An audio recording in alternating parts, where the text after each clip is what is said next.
Hello everyone, मैं उमर। तो हम आपको पढ़ाने जा रहे हैं सबसे पहले पावर सिस्टम वन, जो कि B Tech electrical engineering, electrical and electronics engineering में कारगर साबित होता है। खास करके एकेटीयू के जो स्टूडेंट्स हैं जिनका एग्जाम होने वाला है, उनको हम बेसिकली बताने वाले हैं कि पावर सिस्टम की तैयारी कैसे करें, क्या पढ़ें, स्टार्टिंग कैसे करनी है, सब कुछ बताएंगे। तो सबसे पहले हम लिखते हैं पावर सिस्टम।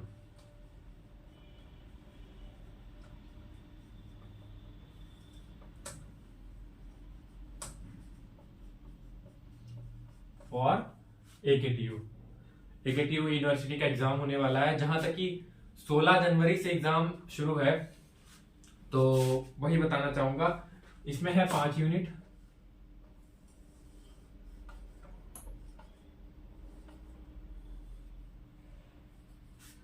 ठीक, पहली यूनिट है आपकी पावर जनरेशन।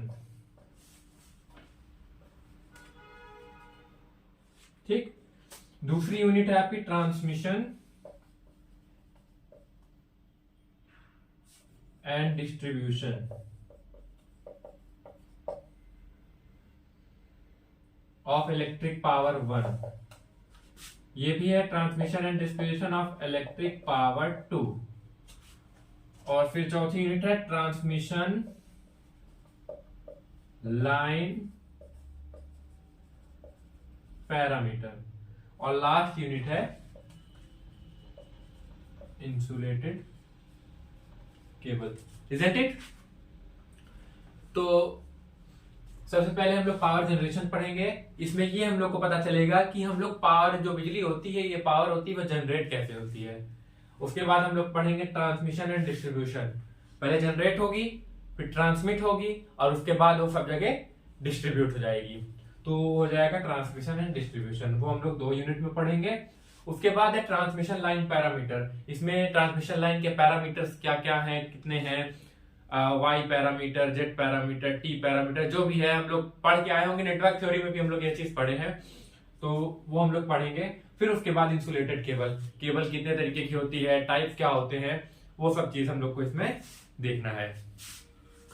तो चलिए बढ़ते हैं हम लोग अपने आगे पहली यूनिट की तरफ। जो यूनिट कौन सी है? Power generation. तो पावर जनरेशन में बेसिकली सबसे पहला क्वेश्चन ये आता है कि draw the basic structure of power system. क्या आता है? Basic structure of power system.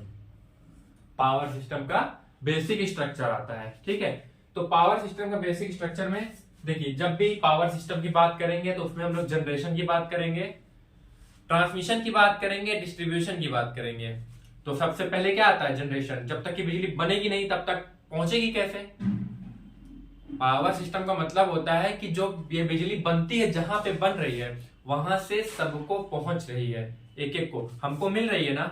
तो बनने के बाद ही तो मिल रही हो। तो सबसे पहले जनरेशन होता है।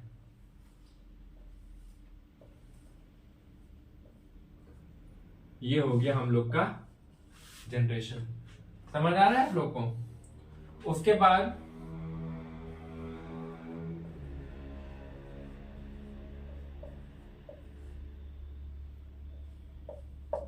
जनरेशन के बाद हमने आपको बताया क्या होता है? ट्रांसमिशन होता है। ट्रांसमिशन का मतलब होता है कि जो हम लोग ये जनरेशन कर रहे हैं वो हम लोग 11 केवी पे कर रहे हैं। ये तो पता होता है कि जब भी कोई इलेक्ट्रिसिटी जनरेट होती है तो वो 11 केवी पे होती है। ठीक है, बहुत बढ़िया। तो और उसके बाद ट्रांसमिट होती है। तो पहला होता है हम लोग का ट्रांसमिशन लेवल। ठीक है, यहां 11 केवी से हम लोग की ये स्टेप अप ट्रांसफार्मर लगा होता है यहाँ पे। इसको हम लोग स्टेप अप क्यों करते हैं? कोई बताए? बिल्कुल, इसको स्टेप अप हम लोग इसलिए करते हैं क्योंकि 11 केवी पे है। आप लोग को एक तो पता होगा ना कि पावर इक्वल टू क्या होता है? पावर इक्वल टू वी आई होता है। ठीक है, पावर हमारी एक, अगर सेम कांस्टेंट पावर के लिए हम लोग करेंगे तो अगर वोल्टेज हम लोग हाई करेंगे तो करंट हम लोग का घटेगा, ये तो आप लोग को मालूम होगा।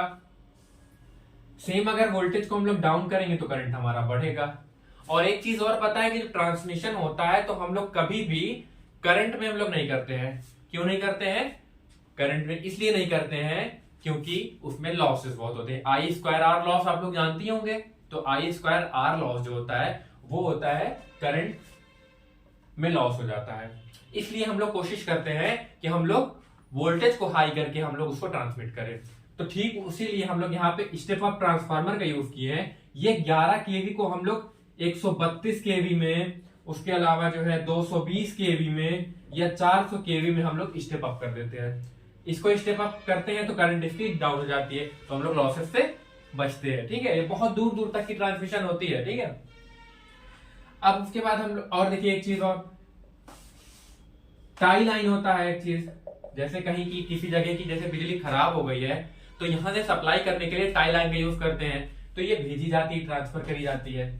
और अगर हम लोग उसके बाद और वेरी लार्ज कंज्यूमर 132 केवी, 220 केवी, 400 केवी, हम लोग ऐसे नॉर्मल तो हम लोग यूज करते नहीं है, हम लोग 220 वोल्टेज पे काम करते हैं। यहाँ पे किलो वोल्टेज है, मतलब 132,000, 220,000, समझ रहे हैं आप लोग? तो इतना तो हम लोग तो यूज करेंगे नहीं। तो बहुत लार्ज कंज्यूमर जो होते हैं वो लोग इसका यूज करते हैं, या तो टाई लाइन में जाता है, तो यहां पे समझ लीजिए हम लोग का लार्ज कंज्यूमर होता है। बढ़ते हैं हम लोग अगली तरफ। उसके बाद फिर पहले तो एक बार हम लोग स्टेप अप कर दिए हैं, अब हमको लोग को इसको हम लोग को तो कम वोल्टेज चाहिए, तो हम लोग को कम वोल्टेज चाहिए, तो इसको हम लोग एक स्टेप डाउन करते हैं। तो हम लोग एक स्टेप डाउन करेंगे, ये स्टेप डाउन ट्रांसफार्मर लगा दिए। अब जो हम लोग को वोल्टेज मिल रहा है, हम लोग को मिल रहा है 66 केवी, 66 केवी वोल्टेज मिल रहा है।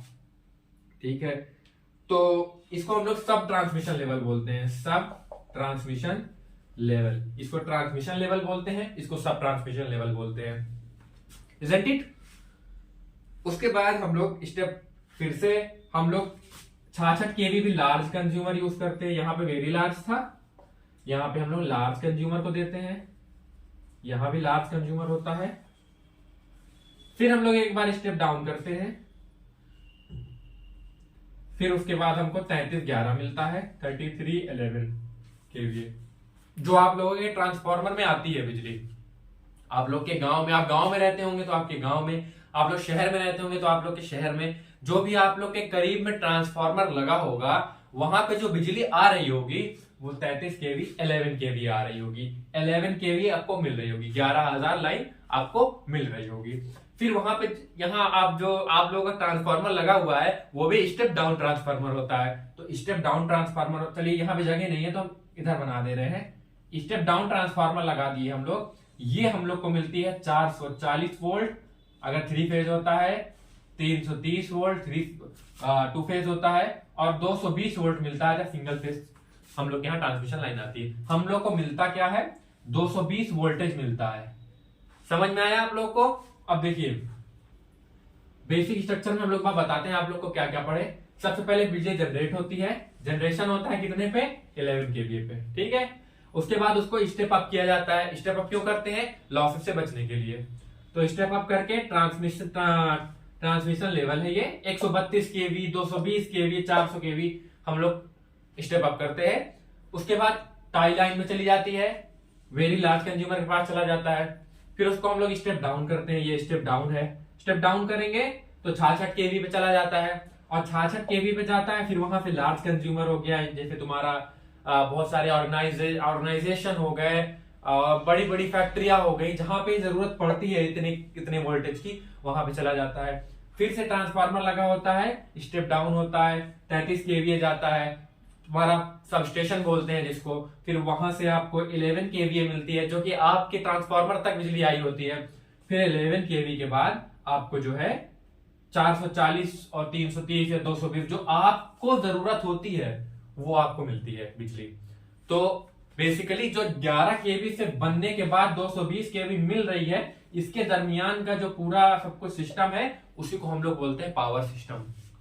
समझ में आया? बहुत बढ़िया। तो basic structure of power system हमें लगता है आप लोगों को समझ में आ गया होगा। आप लोग ऐसे दुआ करते रहिए। पहली वीडियो है हमारी, अब आप लोगों को पसंद आई हो तो आगे बढ़ाइएगा, चैनल को सब्सक्राइब करिएगा और बेल आइकन को जरूर दबाइएगा। Thank you.